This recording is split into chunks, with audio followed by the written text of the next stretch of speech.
Hello everyone and welcome back to my channel. और आज की वीडियो में हम लोग पढ़ने जा रहे हैं स्टैंडर्ड प्राइस मेथड। तो मटेरियल हम लोग पढ़ रहे थे कॉस्ट अकाउंटिंग में। मटेरियल में हम लोग आज स्टैंडर्ड प्राइस मेथड समझेंगे कि होता क्या है और उससे किस तरह से स्टोर लेजर अकाउंट प्रिपेयर किया जाता है। तो चलिए वीडियो को स्टार्ट करते हैं।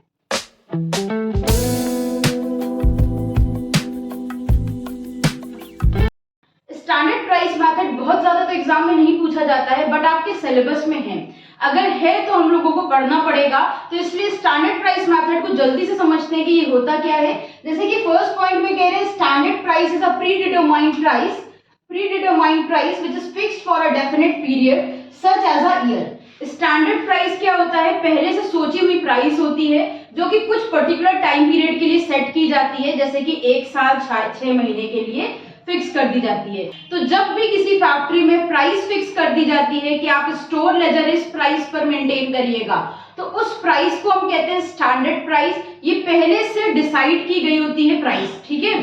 सेकेंड पॉइंट में कह रहे हैं standard price is not the actual price. ये कभी भी एक्चुअल कॉस्ट प्राइस नहीं होती है, जितने पे आपने खरीदा है वो कॉस्ट प्राइस नहीं होगी, बल्कि ये कंपनी की तरफ से, फैक्ट्री की तरफ से डिसाइड की गई प्राइस होगी।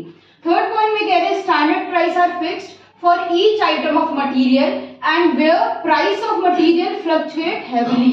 स्टैंडर्ड प्राइस कहां पर फिक्स की जाती है? ऐसी जगह पर फिक्स की जाती है बेटा जहां पर प्राइसेस बहुत ज्यादा फ्लक्चुएट कर रहे हैं। कभी भी अगर फैक्ट्रीज में प्राइसेस बहुत तेजी से फ्लक्चुएट कर रहे होते हैं, बहुत तेजी से बढ़ और घट रहे होते हैं, तो वहां पर हम स्टैंडर्ड प्राइस फिक्स करते हैं, ठीक है। ऐसे नॉर्मल ज्यादातर इसको यूज नहीं किया जाता है।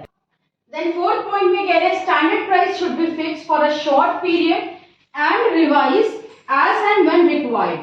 स्टैंडर्ड प्राइस बहुत ही शॉर्ट पीरियड के लिए फिक्स की जाती है और टाइम टू टाइम इसे रिवाइज किया जाता है, इसका रिवीजन होता रहता है। जरूरी नहीं है कि आज से 2 साल पहले जो स्टैंडर्ड प्राइस फिक्स की गई थी आज भी अपने अकाउंट्स उसी स्टैंडर्ड प्राइस पर हम मेंटेन करें। तो इसे टाइम टू टाइम क्या होता है, रिवाइज किया जाता है, जैसे प्राइसेस चल रहे होते हैं उनके अकॉर्डिंग। लास्ट पॉइंट में कह रहे हैं this method is suitable for industries where standard costing is in operation.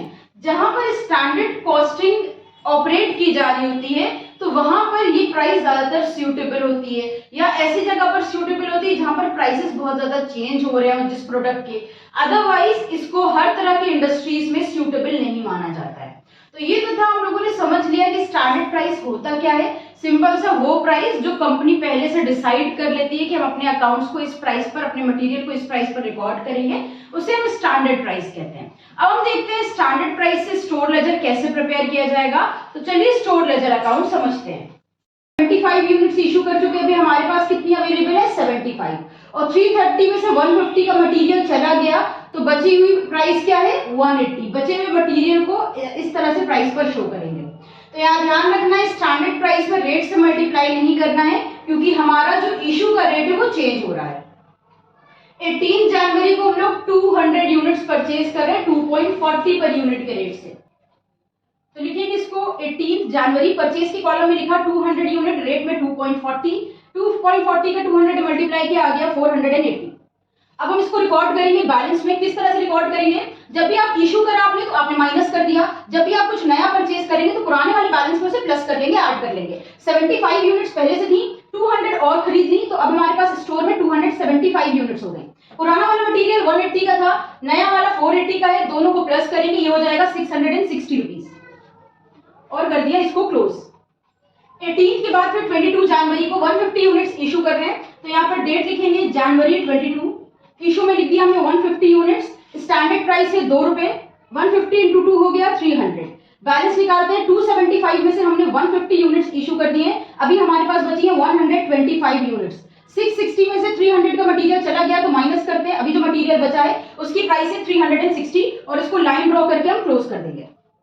22 जनवरी के बाद 25 जनवरी को 50 यूनिट्स इशू कर रहे हैं, तो यहाँ पर लिखते हैं जनवरी 25, इशू में लिख देंगे 50 यूनिट्स, रेट में लिख देंगे 2, 50 मल्टीप्लाई बाय 2 हो जाएगा 100। अब देखो 125 में से 50 यूनिट्स हमने इशू कर दिए, माइनस किया, मेरे पास 75 यूनिट्स अवेलेबल है।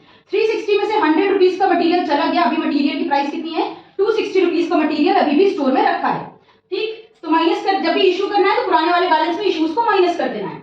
25 जनवरी के बाद फिर 30 को हम लोग परचेज कर रहे हैं 150 unit at the rate of 2.5 per unit. तो इसको रिकॉर्ड करते हैं, जनवरी 30 परचेज कर रहे हैं 150 यूनिट्स, रेट है 2.5, 150 to 2.5 हो गया 375। अभी बैलेंस कैसे रिकॉर्ड करना है, पुराने वाले बैलेंस में जो आपने फ्रेश परचेज किया उसे ऐड करेंगे। 75 पहले से थी, 150 और खरीद ली, हमारे पास 225 यूनिट्स हो गई। 260 का मटेरियल पहले से था, 375 का और खरीदा, ऐड कर लो। 260 का मटेरियल पहले से था, 375 का और हो गया, ऐड करेंगे, ये हो गया 635 और इसे हम कर देते हैं क्लोज। 30 जनवरी के बाद 31 जनवरी को हम लोग 50 यूनिट्स इशू कर रहे हैं, तो यहाँ पर लिखते हैं 31 जनवरी इशू कर रहे हैं, तो इशू के कॉलम में लिख देते हैं 50 यूनिट्स, स्टैंडर्ड रेट है 2 रुपीज, 50 इंटू 2 हो गया 100, माइनस करके बैलेंस निकालते हैं। 225 में से 50 यूनिट इशू कर चुके हैं, माइनस करा बचा 175, 635 में से 100 रुपीज का मटीरियल चला गया, बचा 535 और कर देते हैं हम इसको क्लोज। तो लास्ट में मेरे पास जितना मटेरियल बच रहा है वो मेरा क्लोजिंग स्टॉक हो जाएगा। तो यहाँ पर लिखते हैं हमारे पास क्लोजिंग स्टॉक कितना है, 175 यूनिट्स का क्लोजिंग स्टॉक है और जिनकी प्राइस है 535। ठीक है, तो हम लोगों ने क्या किया, हम लोगों ने स्टैंडर्ड प्राइस मेथड से किस तरह से स्टोर लेजर प्रिपेयर किया जाता है वो सीख लिया है। उम्मीद है वीडियो आप लोगों को पसंद आई होगी। अगर पसंद आई हो तो लाइक और शेयर करिएगा, कोई डाउट हो तो कमेंट में बताइएगा, इंस्टाग्राम पर फॉलो नहीं किया है तो फॉलो जरूर करिएगा। फिर मिलते हैं एक नई वीडियो के साथ, हमारे साथ जुड़े रहने के लिए और वीडियोस को देखते रहने के लिए थैंक यू।